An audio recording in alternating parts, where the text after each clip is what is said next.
Hi, I'm Jason Kish. I'm in the commercial real estate investing space, and I wanted to talk about something that's really important today that you're seeing a lot of headlines on. That is private credit and some of the issues that are happening there. I think the best place to start off is just showing where private credit started and what got us here in the first place. You may have heard of the Great Recession of 2008, and what led us there was a lot of really loose lending. There was not much regulation, and that led us to the point where we had a big crisis on that, and it led to more legislation and tighter lending practices for banks. We had things like Dodd-Frank introduced, and those banks that were able to lend to small and medium-sized businesses, they were having a harder time. They had to jump through more hoops, and it constrained their ability to lend. Now, mid-sized businesses and those smaller businesses, they had to find that lending somewhere else. So that's where private credit stepped in. They filled the gap by offering faster, more flexible, more customized lending solutions for those small and mid-sized businesses. And the plus to this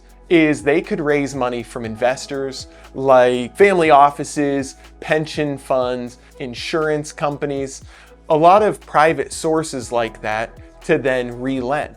And those investors really liked it because they were able to get a relatively high yield, and it wasn't directly correlated with the stock market, which is something that people want to find. It's really easy to invest in the stock market and get your average returns there over time. But how can you get something that's not as correlated to that doesn't follow exactly the ups and downs? That's what this solved for from the investor side. Over the past few years, from 2022 when interest rates went up, that led to even more growth in this space because now the private credit companies were able to lend at a higher interest rate, so that made it even more attractive to invest. More money piled in, and they were able to raise more and more money from 22, 23, 24, 25. And so private credit has grown 50% between 2020 and 2025. Some of the big players that you'll hear, and there are many big players in the space, but you'll hear a lot about Blackstone and you'll hear about Blue Owl. And they invest in all kinds of different companies, whether it's business, healthcare, software, data center building, you name it. Blue Owl really has made a name for itself in the data center and in the software as a service lending. It's been pitched as a safer investment than other investments while also returning higher returns than most categories of investment. So I'm going to show you a chart from Ares Management that shows the superior returns that were being pitched without the risks of other investments. As you can see here, private credit right here is near the top of returns that were being pitched to investors, while if you look here, this is the risk, and the further to the left you go, the less risk there is. They were selling private credit as being less risky than public bonds, which are known to be risk-free investments. That's what we're told, at least. So this is what was on the pitch decks initially. And actually, if you go to Ares Management site today, you'll actually see this same chart. So it shows that it's that much safer than private real estate, much safer than public equities, which would be the stock market, S&P 500, Dow, NASDAQ, that sort of thing. And they have public REITs or real estate investment trusts all the way out here on the risk. So I'm not sure exactly where they get their data for this, but it may have just been a snapshot in time, because as those interest rates went up, it created a lot of risks for these other categories while creating opportunity for the private credit funds. So what could go wrong? I mean, it had great returns and it's safer than everything else. Well, sometimes good times will lead to a feeling of invincibility. A few years ago, software seemed totally untouchable, and private credit was kind of the same way. Private credit has been lending heavily to those software companies, you may hear SaaS, that means software as a service. They were lending a lot in that space. And again, Blue Owl is probably known the most for lending to that space. Well, those once invincible companies have been impacted really heavily by AI. And what they're having is issues on their buyer side. So those tech companies are having issues on the buyer side where people are looking to spend less. They're looking to tighten up a little bit, but they're also moving on to some AI options where they may be able to do things in-house or be able to do things a little bit cheaper. So the revenues at those SaaS companies have really been struggling, especially certain SaaS companies have. Instead of missing their payments, what they're doing is something called payment in kind. Because if you miss payments, that's bad. You don't want to miss payments, have your lender maybe pull the funding from you. You don't want it to hit the credit of your company. As far as the private credit companies go, one of the reasons that they don't want people to miss their payments is it makes the investment look risky.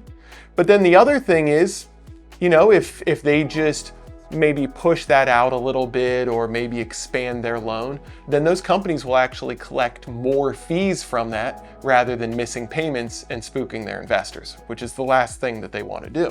They are turning to something called PIK, payment in kind. Instead of missing that cash payment up front, that credit company will just take payment in kind, which is basically adding to the principal of the loan. So they're making payments by taking larger loans and then adding that to the end of their loan. This is a little less scary to people, but now that the PIK activity has been picking up, there are some concerns forming around this. Essentially, what this turns into is somebody that has a credit card that can't pay their credit card payments on time. So that credit card company, instead of having them miss out on payments, they just issue another credit card to them to cover that payment. And then that credit card needs to be paid later. So you can see that this issue could swirl or that this issue could escalate. So this process works until it doesn't. And where this is coming to a head is investors are starting to be a little bit alarmed here. Redemption requests are increasing in these funds from investors right now because the investors are afraid that if they don't get their money out now, other people may pull their money out ahead of them and there will be nothing left in the fund to pay those investors back. It's very similar to a bank run. Blackstone is caught up in this right now. We talked about how Blue Owl has the most exposure on the software side, but Blackstone is also being faced with pretty heavy redemptions as well, and they're making efforts to reduce the redemptions or the amount that people are actually able to take out. So Blackstone now, coming from this, seems to be cycling out of some of the private credit offerings and back into commercial real estate. Commercial real estate went through a tough time as interest rates went way up from 2021 into 2022 and 23. Well, it appears that that flight that Blackstone took from real estate, now they're returning back to real estate. They have been adding pretty substantially to their REIT. Again, that's a real estate investment trust, and they've been posting some positive inflows to that REIT. The reason that this is a big deal is that's the first time that Blackstone's REIT has had positive inflows since 2022. There's a pretty stark contrast between the redemptions that are being taken on the private credit side and then the positive inflows on their REIT side of the business. The last time that their inflows were positive was in September of 2022. So that's almost 4 years ago now. So the REITs, not just from Blackstone, but REITs as a whole, are starting to see larger inflows, and we can see it building month by month. As we look at this chart here, just from November to January, we're seeing significant changes in the inflows into REITs. So there were $416 million raised into REITs in November, and that escalated up to $593 million as of January. I'm just doing a little mental math here, but that's around a 15% increase just over a couple months. What conclusions can we draw from this situation? Well, it appears that there are major cracks in the private credit market, and we don't know exactly where that's going to lead. But it appears that money is starting to flow out of the private credit market and back into the commercial real estate market. And generally, when capital leaves one market, prices go down in that market. And then when they flow into another market, it pushes up the price of those assets. Commercial real estate's been pretty beat up over the past, 3 or 4 years, but this shows that it could be in the early innings of its recovery. So it offers up an interesting prospect for investors that are looking for the next thing to invest in, where commercial properties, their values are down, money is flowing in, and you never really want to call a bottom because you never know where the tops and bottoms are in a market cycle until you're looking in the rear view mirror. But it does look like a substantial opportunity for investing into commercial real estate. Leave a comment if you have any questions about today's video, and also comment if you have any suggestions for future videos. Please like and subscribe because it helps the channel a ton. Thanks for watching, and I hope to see you on the next one.